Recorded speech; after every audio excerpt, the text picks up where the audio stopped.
Hello friends, हम सीख रहे हैं अमेरिकन ऑथर्स और अमेरिकन ऑथर्स में आज हम अपने सिलेबस के लास्ट ऑथर यानी अर्नेस्ट हेमिंगवे को स्टार्ट करने जा रहे हैं। तो फ्रेंड्स, आज के लेक्चर में हम हेमिंगवे की बायोग्राफी डिस्कस करेंगे और सारी चीज़ें टू द पॉइंट होने वाली है। लेक्चर बड़ा इंटरेस्टिंग होने वाला है, साथ साथ बड़ा इंपॉर्टेंट होने वाला है। चलिए फ्रेंड्स, लेट्स स्टार्ट। बात अगर ऑथर की करें तो ऑथर का जो पूरा नाम था वो था अर्नेस्ट मिलर हेमिंगवे, जिनको शॉर्टली हम हेमिंगवे या अर्नेस्ट हेमिंगवे के नाम से जानते हैं।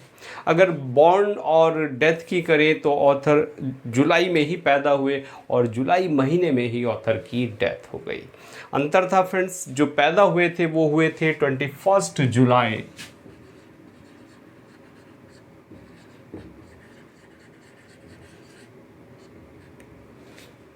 1899 को। Clear friends. और जो डेथ हुई थी वो हुई थी 2 जुलाई 1961 को।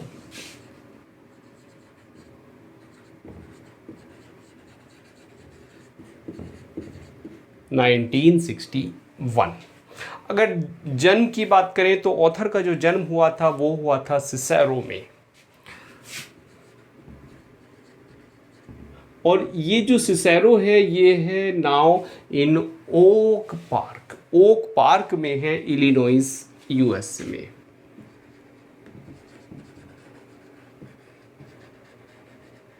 इलिनॉइस और यूएसए अमेरिका में। क्लियर फ्रेंड्स, इलिनॉइस अमेरिका में।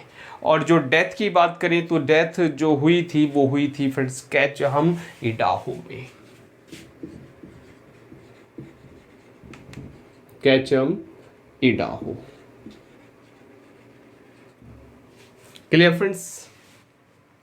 अमेरिकन नॉवलिस्ट और शॉर्ट स्टोरी राइटर ये माने जाते हैं ऑफ 20th सेंचुरी के नॉवलिस्ट और शॉर्ट स्टोरी राइटर ये माने जाते हैं।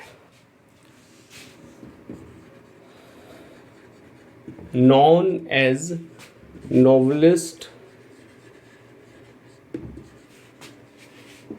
and short story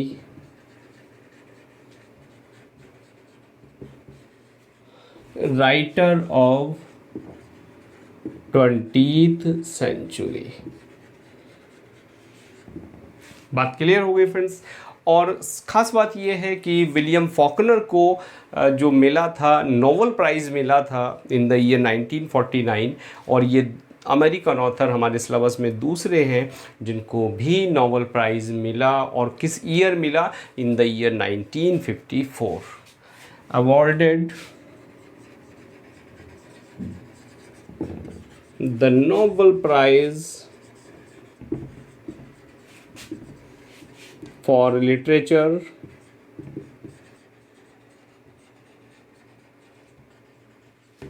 in 1954। 1954 में इनको नोबेल प्राइज मिला। ये फर्स्ट सन थे of clearance Edmund Hemingway.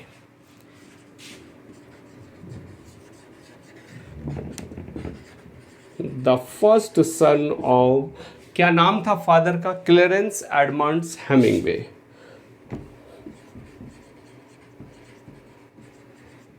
Clearance Edmund और हेमिंगवे।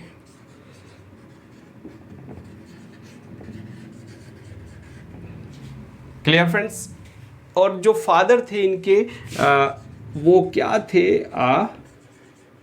डॉक्टर, एक डॉक्टर थे। एंड ग्रेस हॉल हेमिंगवे इनकी मदर थी।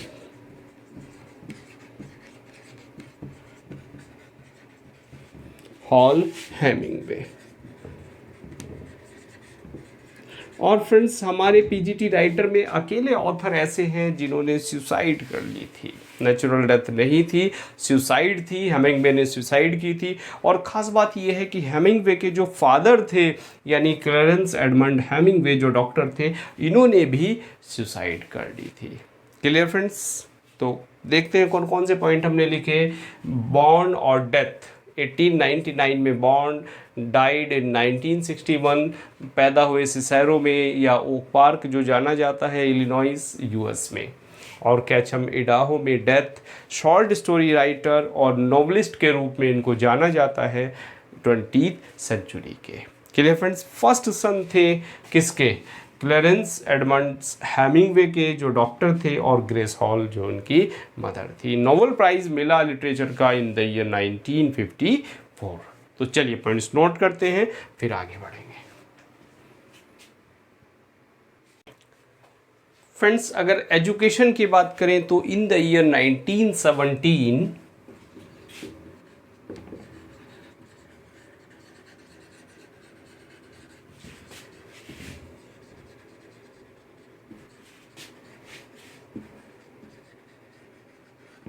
ही graduated from Oak Park. Oak Park और ओक पार्क के साथ में ही friends River Forest High School, Oak Park and River forest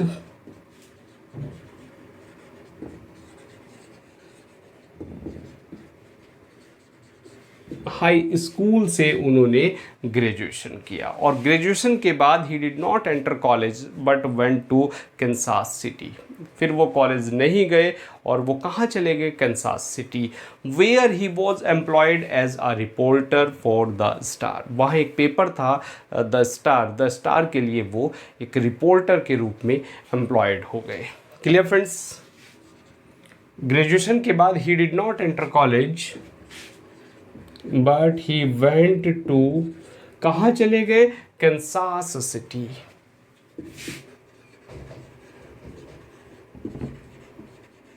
Kansas City, where he was employed as a reporter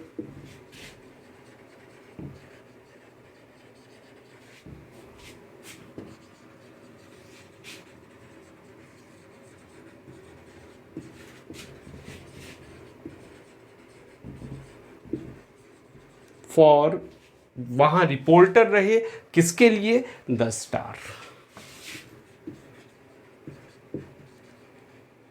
star के लिए। बात क्लियर हो गई friends. He was repeatedly rejected for military services. बड़ी इच्छा थी मिलिट्री सर्विसेज में जाने की, लेकिन रिपीटेडली बार बार वो क्या होते रहे? वहाँ से रिजेक्ट होते रहे because of his defective I, means poor I site के कारण वो बार बार मिलिट्री सर्विस से रिजेक्टेड होते रहे। ही वॉज रिपीटेडली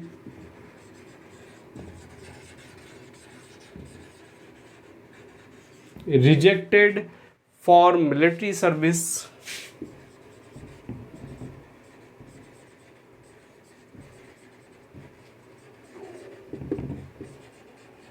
फ्रेंड्स जरा मिलिट्री की स्पेलिंग देख लेना, बहुत अच्छी स्पेलिंग है, MILITARY। गलती क्या करते हैं हम? MILLITARY, इसको रॉन्गली लिखते हैं। क्लियर फ्रेंड्स, एग्जाम में पूछी जा सकती है।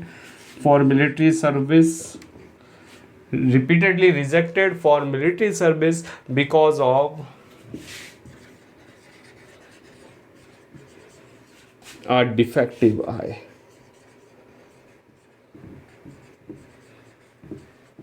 बात क्लियर हो गई friends.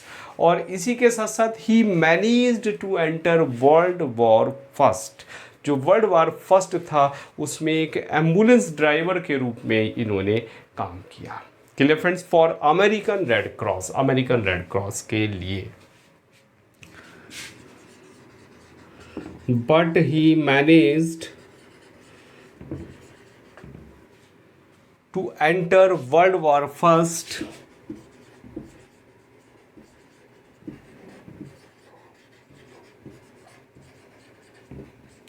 but he managed to enter World War First as an ambulance driver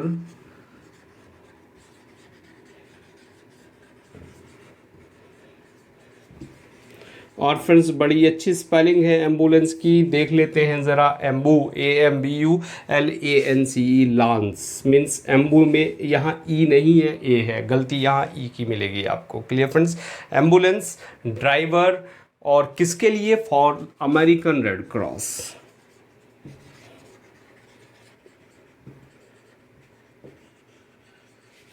for American Red cross. American Red Cross के लिए वो एक एम्बुलेंस ड्राइवर के रूप में वो रहे हैं। लगभग 1918 के आसपास, ये 17 की बात है, 18 के आसपास फ्रेंड्स वो ऑस्ट्रियो इटालियन जो वार फ्रंट हैं वहाँ भी भेजे गए। क्लियर फ्रेंड्स, कब? 1918 के आसपास। और वो हॉस्पिटलाइज्ड हो गए मिलान में, और मिलान में जब वो हॉस्पिटलाइज्ड थे तो वहीं एक रेड क्रॉस नर्स थी, उसके साथ उनको प्रेम हो जाता है और जिसका नाम था एग्नीज। एग्नीज, clear friends? Red cross nurse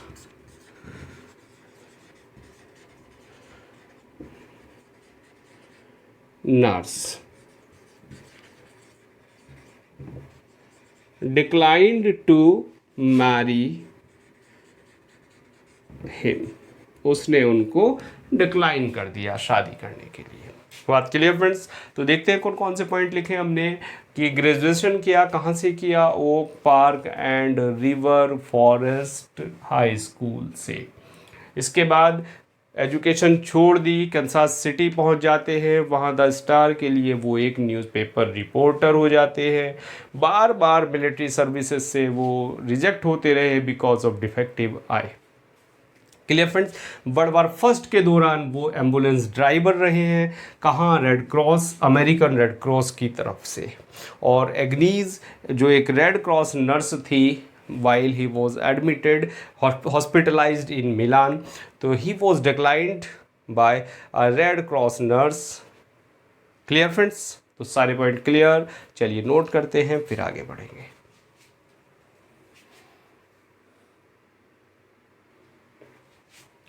friends, अगर ऑथर की बात करें तो he worked at odd jobs in Chicago. Chicago में डिफरेंट जॉब्स की and sailed for France as a foreign correspondent for the Toronto star.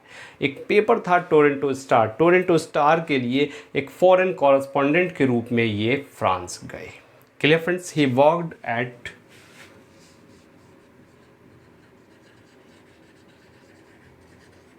Odd jobs in Chicago. Chicago में odd jobs की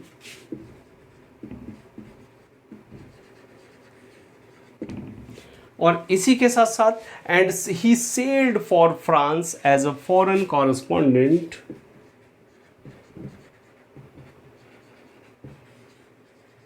ही sailed for France, France के लिए sail किया। Clear friends? As a foreign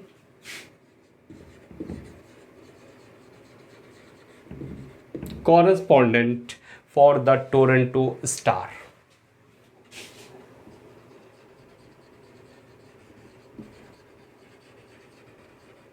correspondent की spelling बहुत अच्छी है friends, CORRES। ध्यान देने वाली बात ये यहाँ ई है और यहाँ भी ई है, correspondent. Clear? For the Toronto star.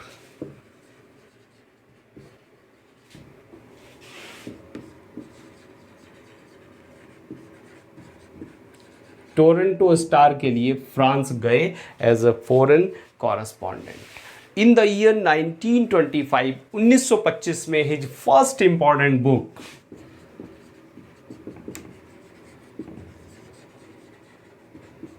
His first important book a collection of short stories, और शॉर्ट स्टोरीज का एक कलेक्शन जिसका टाइटल था इन आवर टाइम, पब्लिश हुआ।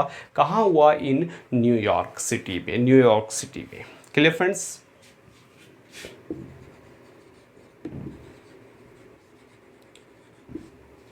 In 1925, his first important book, a collection of short stories, title क्या था उसका? In our time.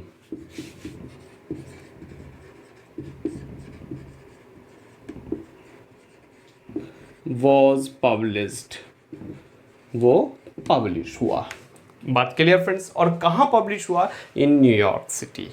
Originally अगर कहें तो ये जो पब्लिकेशन था, ये जो बुक थी ये पब्लिश इससे पहले हो गई थी पेरिस में इन द ईयर 1924, 1924 में। Was published in New York city clear friends, इसी में बढ़ा लेते हैं। इट वॉज ओरिजिनली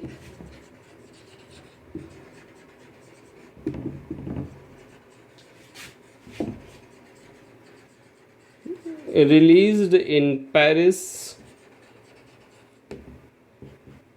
in 1924, 1924 में ये बुक पेरिस में पब्लिश हो गई थी। इसके बाद बात करते हैं इन द ईयर 1926। 1926 में एक नॉवल इनका पब्लिश हुआ, the sun also rises. Clear friends, और ये कहा जाता है कि ये जो नॉवल था इनका फर्स्ट सॉलिड सक्सेस इनको इस नॉवल से मिली। किस नॉवल से? In the year 1926 he published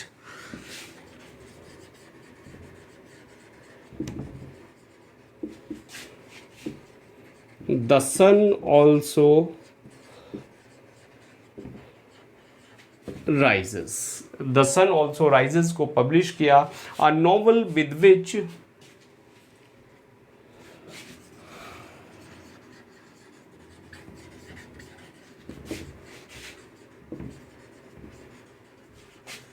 he got solid success।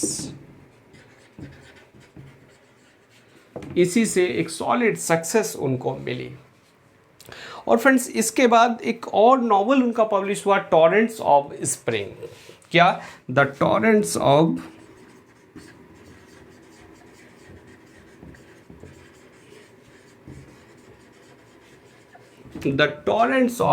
Spring. और जो टॉरेंट ऑफ स्प्रिंग है, एक्चुअल में ये जो नॉवल था इनका एक पैरोडी थी। एक राइटर रहे हैं एंडरसन का एक वर्क था डार्क लाफ्टर। तो डार्क लाफ्टर की ये पैरोडी थी, अ पैरोडी ऑफ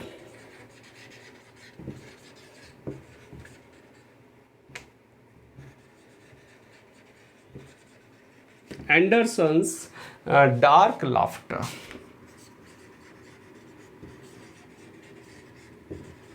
एंडरसन की एक बुक थी डार्क लाफ्टर, उसकी ये पैरोडी थी। और ये जो पैरोडी है द टॉरेंट्स ऑफ स्प्रिंग, ये पब्लिश हुआ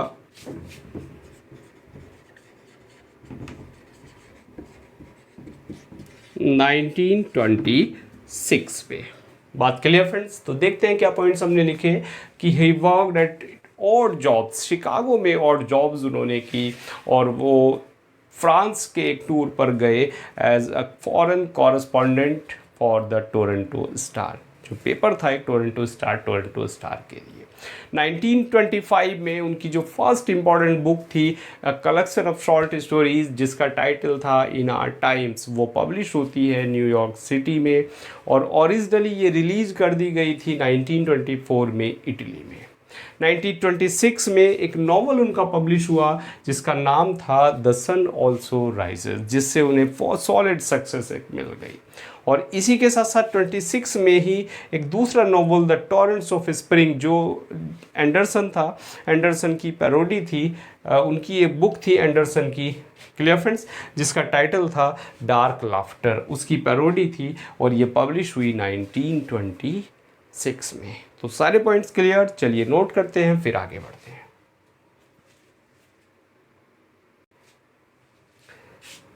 फ्रेंड्स पूरी अपनी लाइफ जो हेमिंगवे हैं वो फैसिनेटेड रहे हैं बाय वॉर के प्रति बड़ा उनको चार्म रहा है।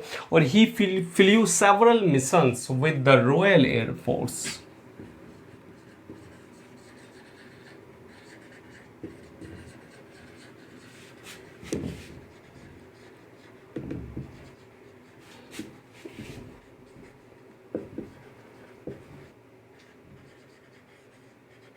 He flew several missions with the Royal Air Force।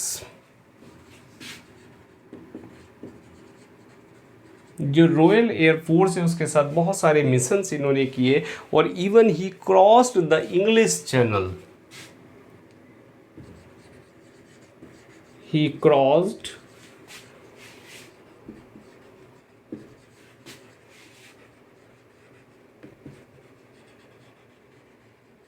The English Channel पार किया with American troops in 1944।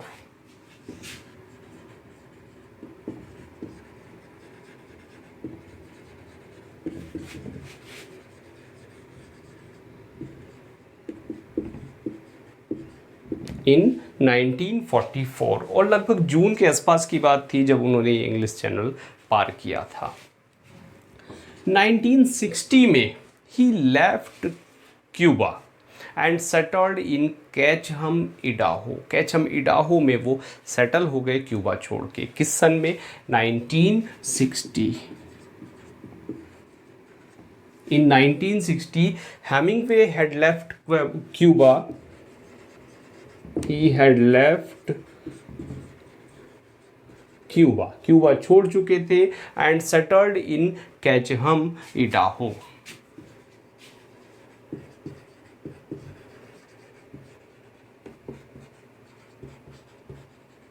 Ketchum, Idaho. बात clear friends? He tried to lead his life and do his work as before. जैसा काम कर रहे थे वैसा ही करने की कोशिश की। For a while he succeeded. थोड़े समय के लिए सक्सेस हुए, लेकिन एंग्जाइटी रिडन थे, डिप्रेस्ड थे and he had been twice hospitalized. 2 बार हॉस्पिटलाइज्ड भी रहे और इवन वहाँ जब हॉस्पिटलाइज थे तो वहाँ इवन इनको इलेक्ट्रिक शॉक भी दिया गया। मीन्स इतने ज़्यादा डिप्रेस थे, बिल्कुल एंग्जाइटी रिडन थे कि इलेक्ट्रिक शॉक भी दिया। लेकिन सब कुछ, सारा ट्रीटमेंट चलता रहा, लेकिन वो सब भी इनको सुसाइड करने से नहीं रोक पाया। और अल्टीमेटली ऑन जुलाई 2, 1961 1961 की जुलाई 2 जुलाई को लगभग सुबह 5 बजे के आसपास क्या करते हैं? सुसाइड कर लेते हैं एक शॉर्ट गन से। Clear friends? He shot himself and died. वो खुद को शॉट कर लेते हैं और मर जाते हैं। बात क्लियर हो गई फ्रेंड्स? और इसी के साथ साथ उनकी जो बॉडी थी, ही वॉज इंटार्ड एट कैचहम सिमेट्री। जो कैचहम जिस प्लेस पर वो रह रहे थे, वहीं कैचहम सिमेट्री में उनकी जो बॉडी थी उसको इंटार्ड कर दिया गया। ही वॉज इंटार्ड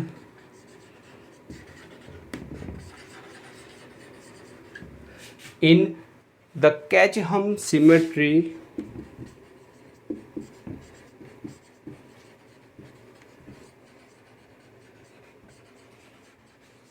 कैचहम सिमेट्री में। बात क्लियर फ्रेंड्स? और इनको एक निकनेम दिया जाता है सॉरी, इनको एक निकनेम दिया जाता है और निकनेम था इनका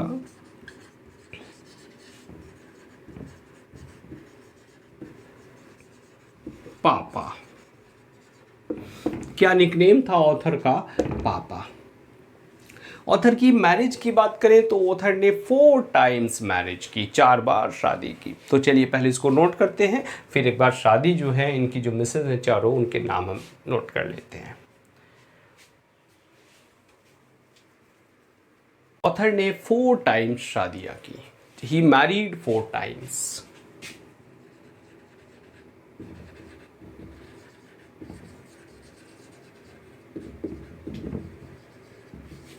और जो फर्स्ट मैरिज थी वो उन्होंने की Elizabeth Richardson, Elizabeth Hadlee Richardson.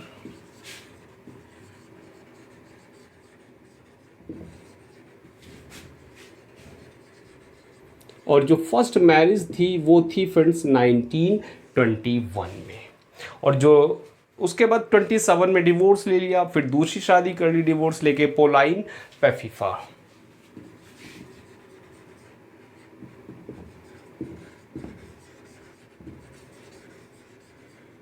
पोलाइन पेफिफर, PFEIFFER, पेफिफर।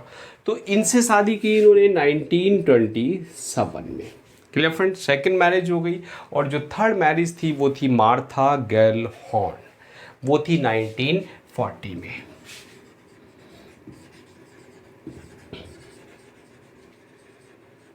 Martha गेलहॉर्न। Martha गेलहॉर्न से शादी थी 1940 में, और 40 के बाद फिर लास्ट शादी थी इनकी मैरी वेल्स से, जो थी 1946 में। मैरी वेल्स 1946 में। बात के लिए फ्रेंड्स, तो बायोग्राफी में लगभग सारे पॉइंट्स हम कवर कर चुके हैं, और बस बाकी नेक्स्ट लेक्चर में डिस्कस करेंगे ऑथर के इम्पॉर्टेंट वर्क्स, और फिर उनको हम डिटेल स्टडी करेंगे। तो चलिए फ्रेंड्स, तैयारी कैसी चल रही है बताइएगा। आई होप बढ़िया चल रही होगी। बिल्कुल करते रहिएगा जोश के साथ, फिर जल्दी से एग्ज़ाम आपका होना है, और उसके बाद फिर बढ़िया सा पॉजिटिव रिजल्ट। तो चलिए फ्रेंड्स, मिलते हैं नेक्स्ट लेक्चर में ऑथर की जो इम्पोर्टेंट वर्क्स हैं उनके साथ। Now thanks for watching this video.